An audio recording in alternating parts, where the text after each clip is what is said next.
Assalamualaikum warahmatullahi wabarakatuh.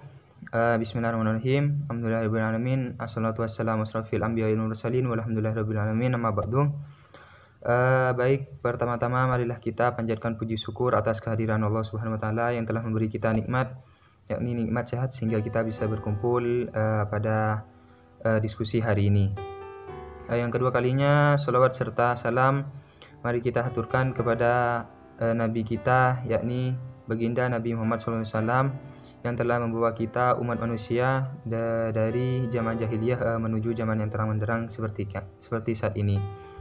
Yang ketiga kalinya saya selaku moderator di sini akan membacakan susunan acara pada diskusi hari ini. Yang pertama ada pembukaan, yang kedua penyajian materi, yang ketiga sesi tanya jawab, dan yang keempat penutup. Sebelumnya saya juga akan memperkenalkan anggota dari kelompok kami.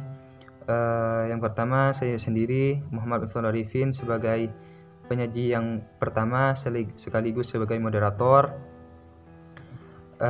Yang kedua Kamilatul Jannah sebagai penyaji yang kedua. Yang ketiga Lulu Maisuroh sebagai penyaji yang ketiga, dan yang terakhir Ahmad Jailani sebagai penyaji yang keempat. Langsung saja kita buka diskusi hari ini dengan membaca basmalah bersama-sama. Bismillahirrahmanirrahim. Lanjut ke penyajian materi. Di sini saya akan menjelaskan mengenai pengertian partikularisme historis. Partikularisme historis di sini sendiri menekankan tentang pentingnya penelitian lapangan tangan pertama yang lengkap dan ekstensif yang bertujuan untuk membangun catatan selengkap dan seakurat mungkin mengenai kehidupan suatu masyarakat asli. Partikularisme historis di sini meninggalkan jejak yang mendalam dalam antropologi Amerika Serikat.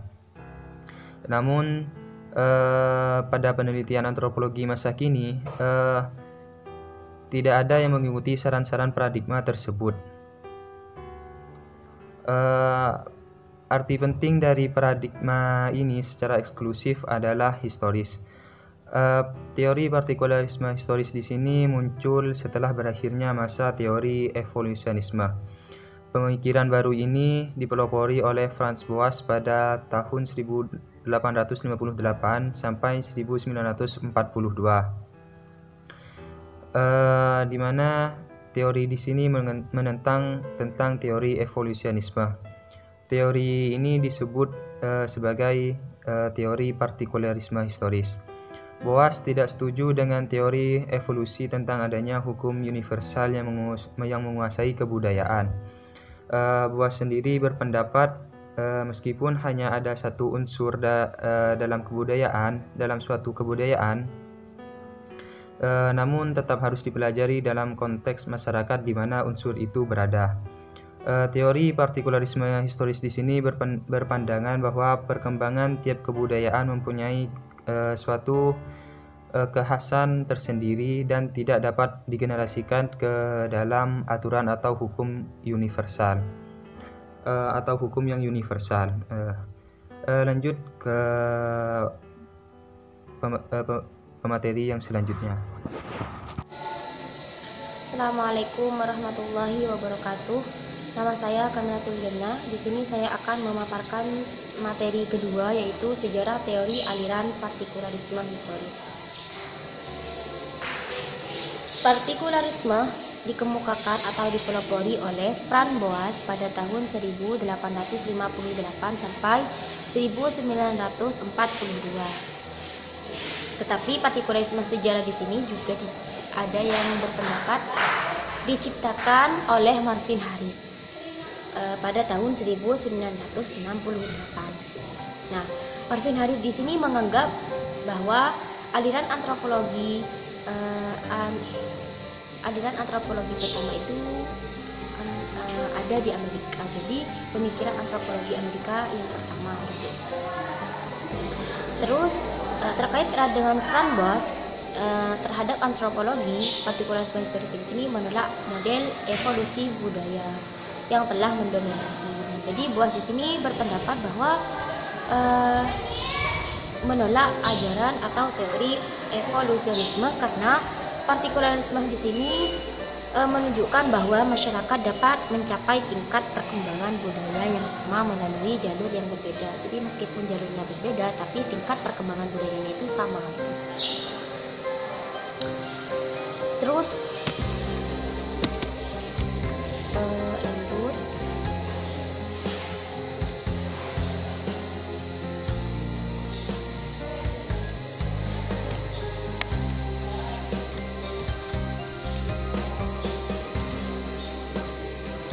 Buas menyarankan bahwa difusi perdagangan lingkungan yang sesuai dan kecelakaan sejarah dapat diciptakan ciri budaya yang serupa. Jadi ada ciri-ciri budaya yang serupa. Nah, apa saja yang digunakan? Yang pertama itu jelas adat istiadat. Adat istiadat.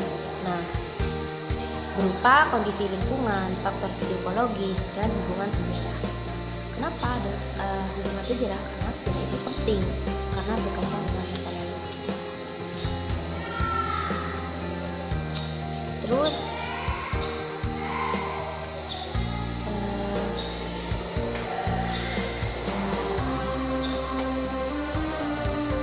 kritikus partikularisme sejarah berpendapat bahwa itu anti teoritis karena tidak bisa membuat teori universal.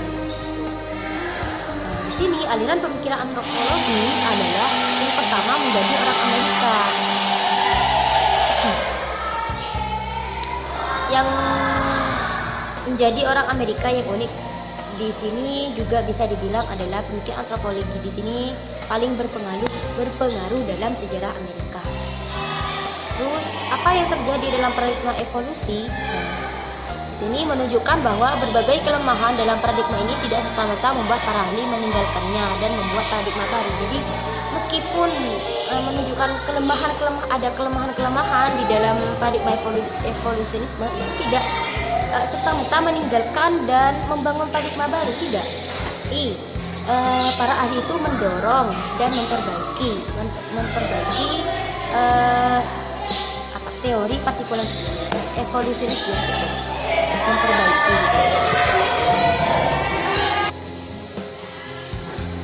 Nah, tidak lama setelah evolusi dilontarkan muncul paradigma lain dalam studi kebudayaan. Nah, apa paradigma itu? Yaitu difusionisme atau penyebaran kebudayaan dari ahli kebudayaan di Inggris dan di Jerman. Jadi penyebarannya itu kebudayaan di Inggris dan di Jerman gitu. Di awal kemunculan paradigma ini tidak dipertentangkan dengan evolusionisme. Jadi tidak ada pertentangan antara difusionisme dengan evolusionisme. Karena tokoh-tokoh aliran evolusi seperti Taylor dan Morgan juga tidak pernah menyangkal bahwa unsur-unsur kebudayaan bisa menyebar dan perubahan kebudayaan bisa terjadi karena penyebaran. Tuh.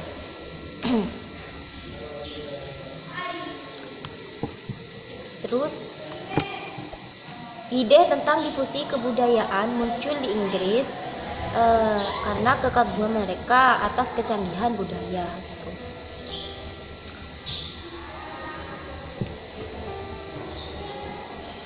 Di sini juga para ahli menolak teori penyebaran budaya ketika orang-orang Mesir yang mereka sebut putra-putra dewa matahari itu ditolak oleh para ahli antropologi. Karena apa? Karena pertama tidak didukung oleh data yang cukup akurat gitu. Berarti datanya itu tidak akurat. Gitu, tidak cukup. Nah, terus yang kedua, pengumpulan data tidak dilakukan melalui prosedur dan metode penelitian yang jelas. Jadi tidak ada penelitian dan metode yang jelas. Berarti kan kalau tidak ada metode atau penelitian yang jelas, ketika mereka meneliti itu kan sembrono. Dalam artian dikatakan meneliti tapi tidak melalui prosedur gitu. Mungkin hanya ini dari saya. Semoga bermanfaat. Assalamualaikum warahmatullahi wabarakatuh. Saya akan melanjutkan dari pemateri tadi. Kemudian Tidak lama setelah teori evolusi dilontarkan, muncul paradigma lain dalam studi kebudayaan, yaitu difusionisme yang merupakan suatu penyebaran kebudayaan.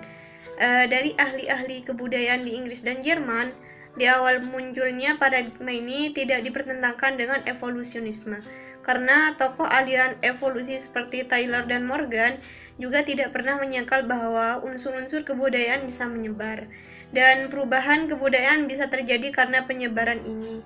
Difusionisme merupakan alternatif terhadap evolusionisme setelah Franz Boas di Amerika Serikat dengan murid-muridnya melontarkan berbagai kritik terhadap paradigma evolusi.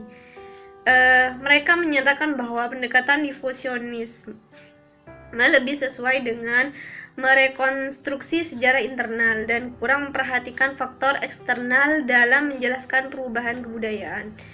Kemudian ide tentang difusi kebudayaan muncul di Inggris dari W.J. Perry dan Elliot Smith yang meneliti budaya Mesir kuno. Kekaguman mereka pada kecanggihan budaya ini membuat mereka berkesimpulan bahwa peradaban-peradaban kuno lainnya juga di muka bumi sebenarnya berasal dari Mesir. Penyebaran budaya ini terjadi ketika orang-orang Mesir yang mereka sebut putra-putra dewa matahari atau children of the sun menyebar ke berbagai tempat di dunia untuk mencari logam mulia dan batu mulia. Teori ini segera ditolak oleh para ahli antropologi karena yang pertama yaitu tidak didukung oleh data yang cukup akurat, dan yang kedua pengumpulan datanya itu tidak dilakukan melalui prosedur dan metode penelitian yang jelas. Teori tersebut sangat spekulatif. Meskipun demikian, para ahli antropologi menyadari bahwa pandangan Perry dan Smith tentang kebudayaan ada benarnya, yaitu bahwa unsur-unsur kebudayaan dapat menyebar dari suatu masyarakat ke masyarakat yang lain, dan kebudayaan memang terlihat memiliki pusat yang merupakan sumber penyebaran unsur-unsurnya. Di pusat inilah terdapat dinamika kebudayaan yang paling tinggi. Selain Perry dan Smith juga telah menyalurkan sebuah cara pandang baru terhadap kebudayaan,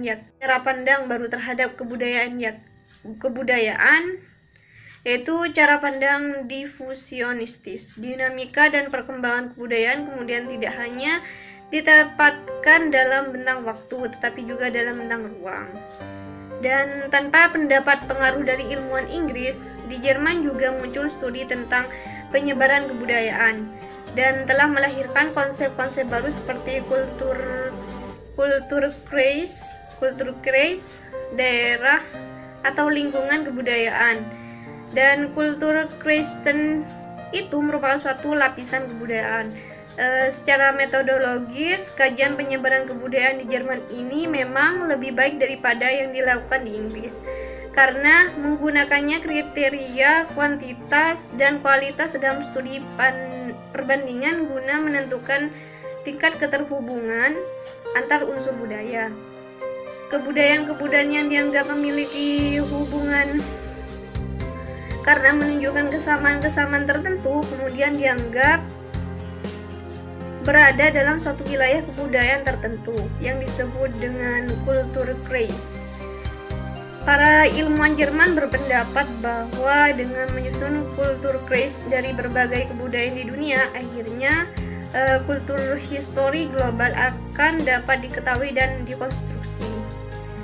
Meskipun para ilmuwan Jerman telah memperbaiki metode analisis mereka, namun masih ada beberapa kelemahan dalam prosedur penelitian mereka, sehingga kesimpulan-kesimpulan mereka terasa spekulatif. Kelemahan utamanya adalah bahwa studi mereka tidak dimulai dari membandingkan kebudayaan-kebudayaan yang saling berdekatan, tetapi didasarkan pada ketersediaan data budaya, dan ini terjadi karena kelemahan yang kedua, yakni tidak dilakukannya penelitian lapangan untuk memperoleh data kebudayaan. Sekian, dan selanjutnya akan dilanjutkan oleh pemateri berikutnya. warahmatullahi wabarakatuh. Saya Ahmad Jailani. Saya akan melanjutkan penjelasan tentang partikularisme historis, yang dimana mungkin sudah banyak dijelaskan oleh pemateri-pemateri sebelumnya. Baik, langsung saja.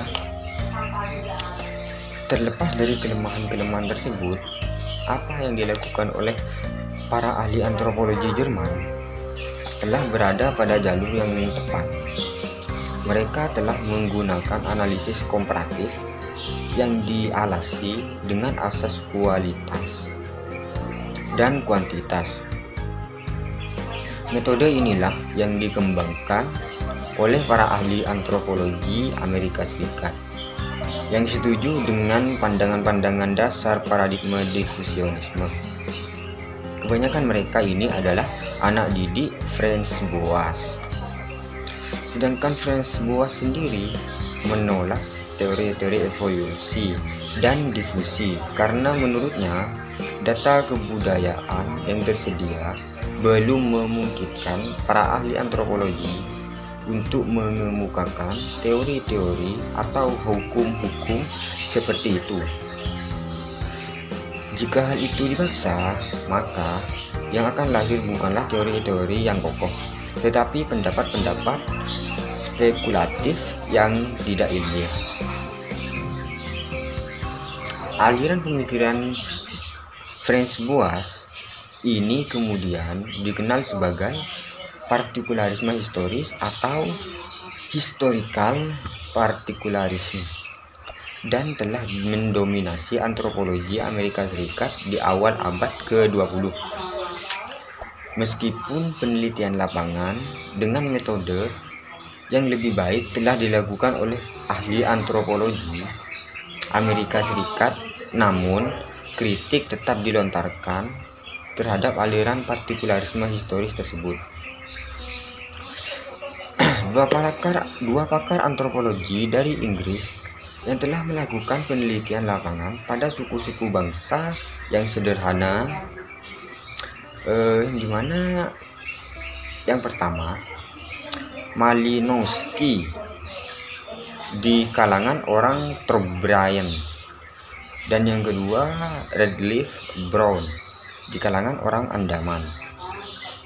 Menyadari keterbatasan pendekatan sejarah ketika digunakan untuk mempelajari masyarakat-masyarakat sederhana di luar Eropa yang belum mengenal tulisan dan juga belum pernah ditulis oleh orang lain.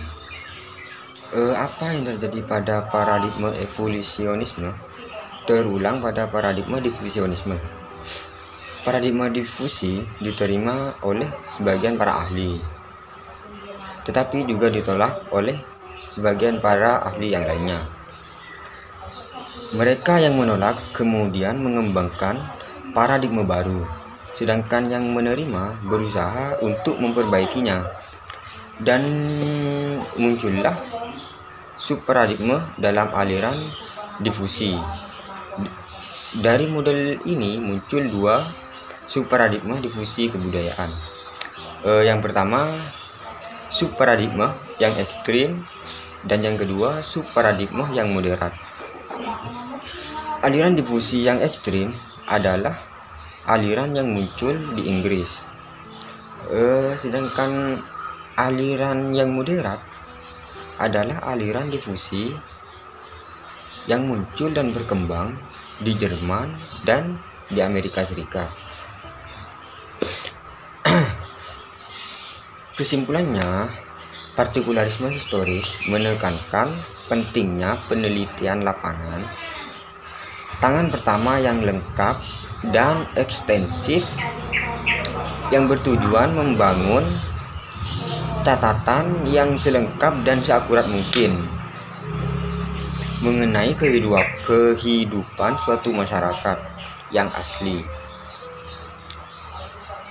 Kesimpulannya, partikularisme historis menekankan pentingnya penelitian lapangan, tangan pertama yang lengkap dan ekstensif yang bertujuan membangun catatan yang selengkap dan seakurat mungkin mengenai kehidupan suatu masyarakat asli. Partikularisme sejarah meninggalkan jejak yang mendalam dalam antropologi Amerika Serikat. Hal ini dianggap sebagai aliran pemikiran antropologi Amerika yang pertama. Sedangkan partikularisme sejarah diciptakan oleh Mervyn Harris pada tahun 1968. Terima kasih. Assalamualaikum warahmatullahi wabarakatuh. Baik, mungkin hanya itu yang dapat kelompok kami sampaikan. Saya perwakilan dari kelompok 5 mengucapkan mohon maaf sebesar-besarnya jika ada kesalahan dari kelompok kami. Kurang lebihnya kami mohon maaf. Wassalamualaikum warahmatullahi wabarakatuh.